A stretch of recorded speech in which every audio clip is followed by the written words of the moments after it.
Hai, hello, kembali lagi bersama aku Adrani Oktaviana. Di video kali ini aku akan ngebahas tentang piutang dan pinjaman yang diberikan. Piutang merupakan salah satu unsur dari aktiva lancar dalam neraca perusahaan yang timbul akibat adanya penjualan barang dan jasa atau pemberian kredit terhadap debitur yang pembayaran pada umumnya diberikan dalam tempo 30 hari sampai dengan 90 hari. Dalam arti luas, piutang merupakan tuntutan terhadap pihak lain yang berupa uang, barang-barang atau jasa-jasa yang dijual secara kredit. Piutang bagi kegunaan akuntansi lebih sempit pengertiannya, yaitu untuk menunjukkan tuntutan-tuntutan pada pihak luar perusahaan yang diharapkan akan diselesaikan dengan penerimaan jumlah uang tunai. Pada umumnya, piutang timbul akibat dari transaksi penjualan barang dan jasa perusahaan, di mana pembayaran oleh pihak yang bersangkutan baru akan dilakukan setelah tanggal transaksi jual beli. Mengingat piutang merupakan harta perusahaan yang sangat likuid, maka harus dilakukan prosedur yang wajar dan cara-cara yang memuaskan dengan para debitur, sehingga perlu disusun suatu prosedur yang baik demi kemajuan perusahaan. Jenis-jenis piutang.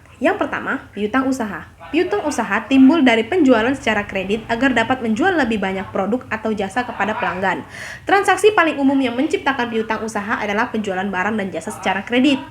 Piutang tersebut dicatat dengan mendebit akun piutang usaha. Piutang usaha semacam ini normalnya diperkirakan akan tertagih dalam periode waktu yang relatif pendek, seperti 30 atau 60 hari.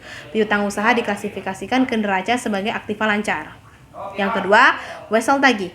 Wesel tagih adalah jumlah yang terutang bagi pelanggan di saat perusahaan telah menerbitkan surat ulang formal. Sepanjang wesel tagih diperkirakan akan tertagih dalam setahun, maka biasanya diklasifikasikan dalam neraca sebagai aktiva lancar.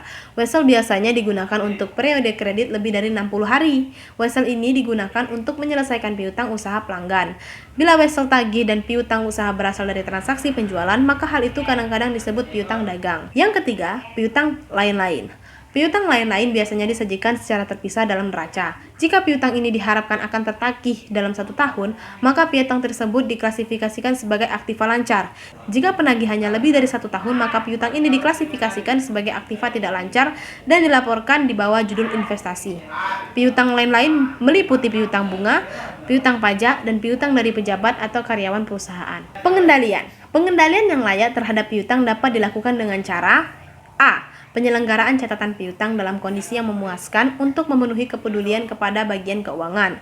B. Penerapan dan penyelenggaraan pengamanan pengendalian internal yang diperlukan. C. Penyiapan laporan yang diperlukan untuk pimpinan kredit mengenai kondisi piutang dan hal-hal yang berhubungan.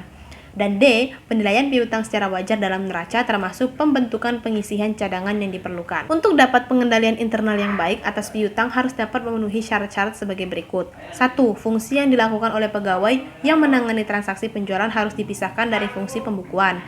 2. Fungsi penerimaan hasil penagihan hutang harus dipisahkan dari fungsi pembukuan piutang. 3. Semua transaksi yang pemberian kredit, pemberian potongan, dan penghapusan piutang harus mendapatkan persetujuan dari pejabat yang berwenang. Yang keempat, piutang harus dicatat dalam buku-buku tambahan piutang. Yang kelima, perusahaan harus membuat daftar piutang berdasarkan umurnya. Sekian dari saya, semoga bermanfaat. Thank you!